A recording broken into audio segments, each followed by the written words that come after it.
Welcome back to another episode of Your Daily Real Estate. I'm Tristan. Hope you're having a great day today. This episode is brought to you by my book, Real Estate Prospecting. It's on Audible. Pick it up, Barnes & Noble's, Amazon. If you've read it or listened to it, I need a review from you. Please take some time to do that for me. And by the way, look, you're listening to this. Review this one on Apple. This is a podcast that now we've been running for a year every day. I need a review from you. Let's get right into this one. I saw this one on Lab Coat Agents. I thought it was great. Somebody asked, do you have any rules or maybe commandments that sellers should kind of abide by when you get the home listed? I'm like, yes, I do.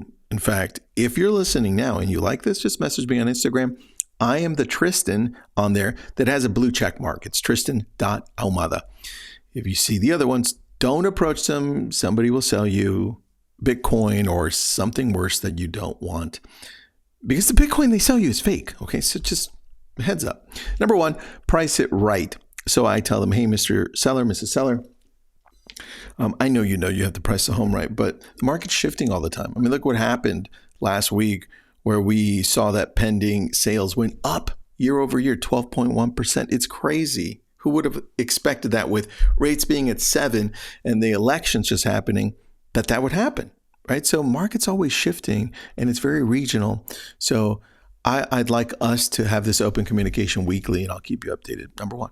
Number two, first impressions matter. I'm going to be reading some of this to you because I have it right in front of me. First impressions matter. Make your home look its best with good curb appeal, right? I mean, everyone knows that, right? You walk in and you're like, wow, that outside was beautiful. Does it continue to the inside? That's number three, declutter and clean. A clean and open space helps buyers imagine living there. Not only living there, if it's inviting, like I like this place. I can now imagine, well, I'm going to put my desk there. I'm going to work out of this. Oh, we can watch movies here. This is great, right? Number four, be flexible with showings. This is probably my favorite one because I don't know that it gets covered enough. But as soon as we take the property on as a listing, we get everything signed. This is one of the conversations we have because it's really important. I want to make it as easy as possible for anybody that wants to see the home to come and see it. I don't want my seller to say, well, Tristan, I can only show it on Fridays from 9:30 a.m. to 9:45 a.m. And that's it. I mean, that person doesn't want to sell. So this is a very important conversation for me. Be flexible with showings, because if you make it hard for somebody to come in and see it, they're going to feel it and they might skip that property. I've had that experience. Number five, fix minor issues. Small repairs can make a big difference in how your home is perceived. Of course, I go through the property with them and say, hey, these are the things we need to fix up.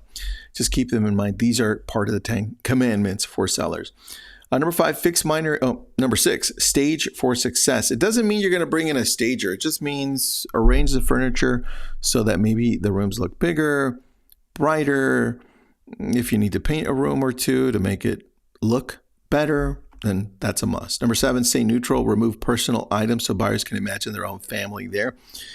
I would say most of the time. In some cases, it works. It works the way the seller has it with everything in there. Now, let me take a sip of this. I started drinking this mud water. It's called mud water. Water's not spelled out fully. It's not coffee, but it's got a whole bunch of other ingredients. It tastes okay, but I always do it for the effects, right? Number eight, understand your timeline. Know how quickly you need to sell and plan accordingly. I do this for two reasons. Number one, it ties them to the reason they want to sell. So I can go back to, hey, we've got to change the price if it's not selling, right? Look at our marketing. More importantly, it keeps pressing on them of why they need to sell. Number two is when they're under contract, I want to make sure that they're doing everything in a timely fashion so that they're out of the home as quickly as possible and not forgetting to do anything, right? Number nine, be honest about your home. Disclose known issues to avoid surprises later. We go through this very well.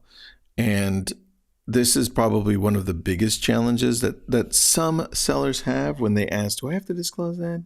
And then I go into that whole thing. I need you to do the same thing. Always be honest, right? Number 10, trust your agent's advice.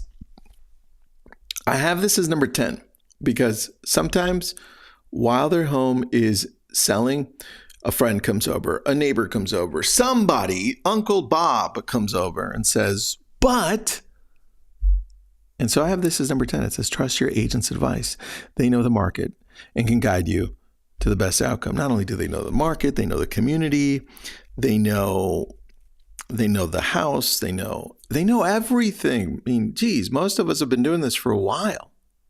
And if we haven't, we know our broker has, or our team has, whoever. And they've got to trust that expertise. This is why they hire us. So I've been thinking of switching number 10 to be number 1, but it felt a little too presumptuous. So I kept it as number 10. Hopefully these help. And if you have any questions or you want these, just message me on Instagram. Thanks so much.